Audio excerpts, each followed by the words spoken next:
दोस्तों, मंत्र, तंत्र और यंत्र ये तीनों टॉपिक हमारे ब्रेन को वॉश करते हैं। जी हाँ, बहुत सारे न्यूरॉन्स हमारी बॉडी के अंदर है। हमारी गट हेल्थ को हमारा सेकंड ब्रेन कहा जाता है।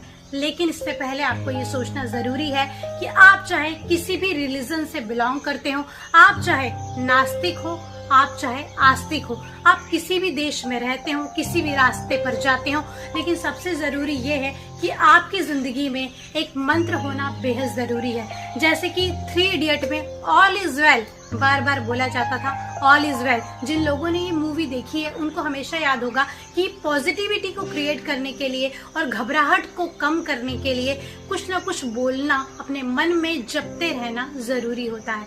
तो थोड़ी देर के लिए ही सही, लेकिन मंत्र काम करता है हमारे न्यूरॉन्स को, हमारे ब्रेन को एक्टिवेट करने के लिए। तो दूसरे नंबर पर आता है तंत्र। यस, तो तंत्र होता है हमारे पूरे शरीर में फैला हुआ।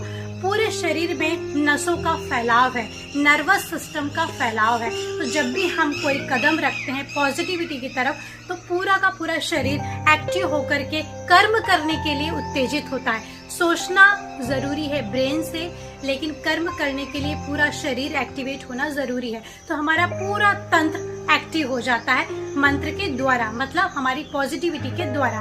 तो आप किसी भी रिलीजन से हो, लेकिन कुछ ना कुछ तो आपके पास में ऐसा जरूर होगा जिसको बोल करके आपको अच्छा महसूस होता है। तो अब आती है बात यंत्र की।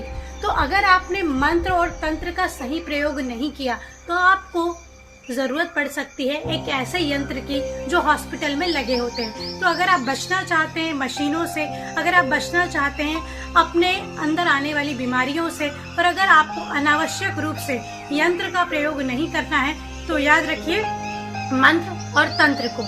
यस।